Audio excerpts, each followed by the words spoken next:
আমি একটা অজানা জায়গায় একটা বড় সার্কেল বানিয়েছি, আর ইনি হলেন একজন র্যান্ডম সাবস্ক্রাইবার। আর এই যদি পুরো 100 দিন ধরে এই সার্কেলের ভেতরে থাকতে পারে, তাহলে আমি একে দেবো পুরো $5,00,000। সার্কেলের ভেতরে পা রাখতেই 100 দিনের কাউন্টডাউন শুরু হয়ে যাবে। টাইমার শুরু হয়ে গেছে। এখন একে সার্কেলের ভেতরে 100 দিন থাকতে হবে। এখানে তো কিছু হ্যাঁ, নেই। এখনো পর্যন্ত নেই। ক্রিস, এখন আমি এখানে একটা বাড়ি রাখবো। এটাতে আমার কনফিডেন্স আরো বেড়ে গেছে।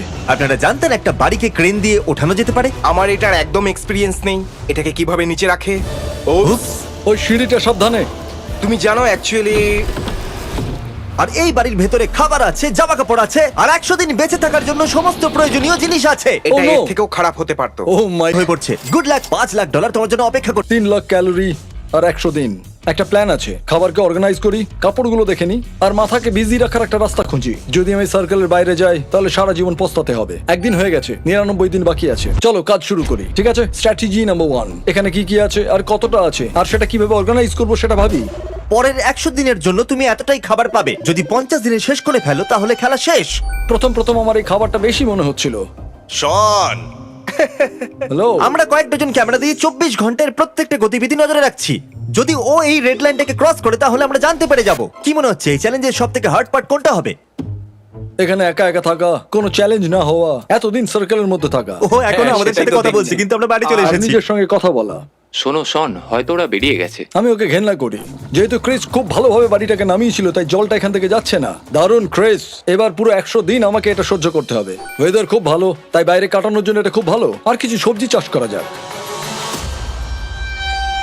ও, চলার সময় আমায় খেয়াল রাখতে হবে, কারণ যদি ওটা আমি ক্রস করে যাই তাহলে গেম ওভার। ওই রেড লাইনটার মানে হচ্ছে মৃত্যু। যদি ওটা ছুঁয়ে দিই তাহলে সব শেষ। তাই কিছু কাঠ আমি পেছনে রাখি আর একটা সেকেন্ডারি লাইন তৈরি করি। তো এখন আমার বিউটিফুল সার্কেল তৈরি।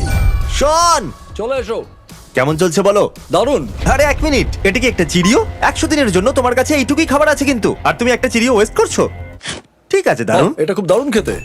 শন এত ফাস্ট রুটিন বানাচ্ছে যে আমি অবাক হয়ে যাচ্ছি। এটা অফিসিয়ালি 10ম দিন। সরি, আমি এরকমের একটা জামা পরেছি। আসলে আমি একটা চকলেট ফ্যাক্টরি ঘুরে আসছি। শন, এর মধ্যে কোনো ক্যামেরাতেই নজরে আসছে না।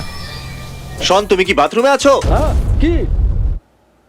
ভাগ্য ভালো, ও কোথাও পালাইনি। Hey! হেই ব্রো, কি খবর বলো? Good, এসে জড়িয়ে good. ধরি। হ্যাঁ, কেন নয়? তুমি তোমার ওজনও খেয়াল রাখছো? আমি 7 দিন অন্তর আমার ওজন চেক তাহলে করছি। শেষ দিনে তুমি পালোয়ান হয়ে যাবে বলছো? হ্যাঁ, শেষ পর্যন্ত আমি ফিট হয়ে যাব আর $5,00,000 এর মালিক। তোমার ওয়াইফ আমাকে আশীর্বাদ করবে। মনে হচ্ছে এখানে সব ঠিকঠাক চলছে। 1 মাস পরে দেখা হচ্ছে। 1 মাস পরে বোধহয় এটা মজা করলো, কিন্তু সত্যি হতে পারে। গার্ডেন তৈরি করার চেষ্টা করছি। আমি রেড লাইনের থেকে কিছুটা দূরে লাগাচ্ছি। আমি ওই জেতা টাকা থেকে আমার ফার্মটাকে 100% সোলার সিস্টেম দিয়ে চালাতে চাই। আমার ফার্ম পুরো একেবারে টেসলার মতো হবে। এটাই আমার স্বপ্ন। আমি ফার্ম হাউসে এটাই করতে চাই। ওই টাকাগুলো জেতার আর অপেক্ষা করতে পারছি না। আর হয়তো এইসবের পরে আমি একটা লম্বা ভ্যাকেশনে যাব। ও, এক্ষুনি জিমি বললো যে একটা ঝড় আসতে পারে। জিজ্ঞেস করছিল ঝড় এলে তুমি কি সার্কেলের বাইরে যাবে। আমি বললাম যে আমি ওকলাহোমা থেকে। ও, আমি ওই প্লাস্টিকটার জন্য সার্কেলের বাইরে গিয়ে 5 লাখ হারতে চাই না। ও, ওইদিকে দেখো, বৃষ্টি শুরু হয়ে গেছে। আমার টাকা তো হাওয়াতে উড়ছে। ঠিক আছে, আমি ভেতরে যাচ্ছি। এই ছাদটা তো খুব বাজেভাবে লিক করছে। টয়লেটও ফ্লাশ হচ্ছে না, কারণ আমার মনে হয় বৃষ্টির জলে পুরো ট্যাঙ্কটা ভরে গেছে। তোমরা আমার পেছনে এই লোকটাকে দেখছো? ওই সার্কেলের ভেতরে পুরো 16 দিন আছে। এটা তো তোমার সেই না খাওয়া চ্যালেঞ্জের থেকেও কঠিন। মনে করানোর কি দরকার ছিল? তুমি কি সেকেন্ড ফ্লোর দেখেছো? না, ওখানে যাওয়ার আমি চেষ্টা করছি। এটা খুবই স্টিফ। হেই জিমি, তুমি ন্যাড়া।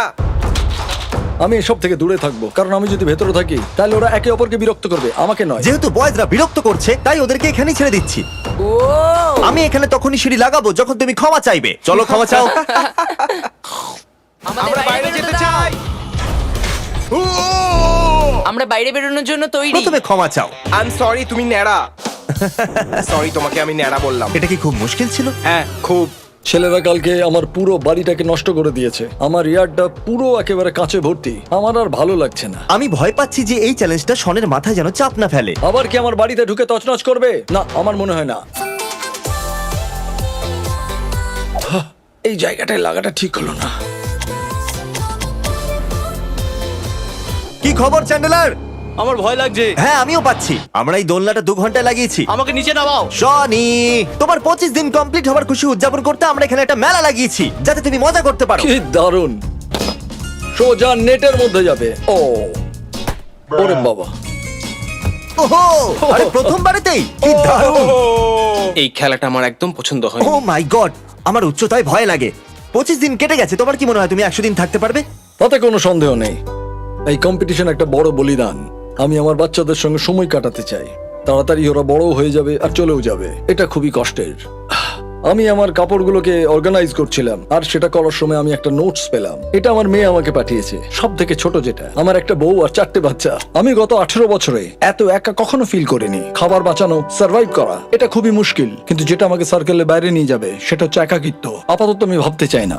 আমি গর্ডন রামজির থেকে অনেক কিছু বানাতে শিখেছি। যেহেতু শনকে আমরা 3 লাখ ক্যালোরির খাবার দিয়েছি, তাই শনকে খুব ভেবে চিন্তে খেতে হবে ওগুলোকে। কিন্তু আমরা ওকে অদ্ভুত জিনিস দিয়েছি খেতে। তাহলে এটা হলো আমার প্রথম সব থেকে খারাপ ডিশ। এটা হলো আমার কালকের বেঁচে থাকা কিছু খাবার।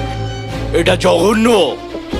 এটাতে শুধু কপি আছে, ওখানে উপরেও ক্যামেরা আছে। আমি 100 দিনের চ্যালেঞ্জে জামা কাপড় খুলে শোবো না। জিমি, এটা আমি তোমার জন্য করছি, যাতে তোমাকে কোনো খারাপ কিছু দেখতে না হয়।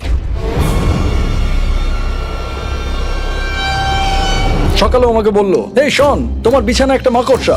আমি আবার বিছানাটা উল্টে দিলাম। আমি সার্কেলের বাইরে যাচ্ছি, এটা আমার শেষ দিন। আপনারা একটা লম্বা সময় ধরে দেখছেন মিস্টার বিস্টের একটা ভিডিওতে একটা সার্কেলের ভেতরে থাকা একটা সাধারণ ব্যাপার। 39তম দিন, আজকে ফাদার্স ডে। সারা রাত মনে হলো আমি যেন আমার বাড়িতে আছি। ফ্যামিলির কথা খুব মনে পড়ছে। আজকের দিনটা খুব বাজে যাবে। শন এটা জানতো না যে ফাদার্স ডেতে আমি ওর ফ্যামিলিকে ওকে সারপ্রাইজ দেওয়ার জন্য নিয়ে এসেছিলাম সার্কেলের ভিতরে। শন, তোমার জন্য একটা উপহার আছে। সত্যি? Happy father's day. বাবা, একে এখানে ফাঁসানোর জন্য আমার খারাপ লাগছে। এরা উপহারটা কেনার আগে আমাকে একবারও জিজ্ঞাসা করেনি। আর আমি একটা ছোট্ট বাচ্চা তার বাবাকে উপহার দেবে, সেটাতে কখনো না বলতে পারি না। তাই আমিও চলে এলাম। ঠিক আছে, আমি Oh এটাকে my অ্যাপ্রুভ করছি। God. এটা একটা ভালো গিফট। হ্যাঁ। আর তুমি শুধু এই উপহারটা পাচ্ছ না, তার সাথে এটা 24 ঘন্টা তোমার সাথে থাকতেও চলেছে। ও তাই? তোমরা এখানে খুব বোর হবে। ওগুলো কি আমার ড্রয়িং ফ্রিজে? হ্যাঁ, ওগুলো তোমারই ড্রয়িংস। ওটা ও Wow! ছোটবেলায় তৈরি আমি করেছিল। ভাবিনি যে তুমি এগুলো রেখে দিয়েছো। ও, ওই তোমার বউ। ও, শন প্রায় 1 মাস হয়ে গেছে নিজের পরিবারের সাথে দেখা করেনি। তাই আমি পরের দিন পর্যন্ত ওদেরকে একটু প্রাইভেসি দিলাম। Love you. ও রেড সার্কেলের বাইরে গিয়ে খুব আনন্দ পাবে, তাই না? হ্যাঁ। অনেক অনেক ধন্যবাদ জিমি, আমার খুব আনন্দ হয়েছে। এটা একটা নতুন দিন, আর এখানে রায়ান এসেছে, যে পুরো আমেরিকা ঘুরে আমাকে এই পেনিটা দিতে এসেছে। শন, আমি ভিতরে আসছি। এসো। জানো এর হাতে কি আছে? একটা পেনি। আচ্ছা বলো, এর হাতে এই পেনিটা কেন আছে? আমার বাচ্চারা এর ব্যাপারে আমাকে ও, বলেছিল। না সত্যি? ও না, আমি এটা তোমাকে টাইম পাস করার জন্য দিচ্ছি। সত্যি? এই নাও ধরো। কালের 50তম দিন, আর আমরা ওকে একটা সারপ্রাইজ দেবো ভেবেছি। ওকে বলো না। ওকে ওকে বাই, দেখা হচ্ছে Okay. শন। এটা অফিসিয়ালি 50তম দিন, আর শন এখনো পর্যন্ত সার্কেলের ভিতরেই আছে। আর এই বিশেষ মুহূর্তটা উদযাপন করতে আমি কিছু ইউটিউব ফ্রেন্ডদেরও ডেকেছি। এটা আমরা এর ইউটিউব বন্ধু। আমার একটু ব্রেক চাই। শন, শন, আজকে কতদিন? 50। ঠিক বলেছো। তোমার সামনে এখানে পুরো $1,00,000 ক্যাশ আছে। যদি এক্ষুনি বেরিয়ে যাও তাহলে তুমি এটা রাখতে পারবে। না, কিন্তু কেন? $1,00,000। আমি এখানে আরো কিছুদিন থাকলে 5 লাখ পেতে ও পারি। আচ্ছা, এটা যদি 1.5 লাখ হতো তাহলে কি করতে? সেটা কি যথেষ্ট? যদি 4 লাখের ওপরের অফার হতো তুমি তাহলে। পাগল হয়ে গেছো। $4 লাখ? যাই হোক, ভেবেছিলাম তুমি হ্যাঁ বলে দেবে। এই জন্য আমি একটা মার্চিং ব্যান্ডকেও ডেকেছি। ব্যান্ডকে এখানে নিয়ে এসো। খুব Oh ভালো। God. ওয়াও। 50 দিন। জানো এই ব্যান্ডের বিশেষত্ব কি?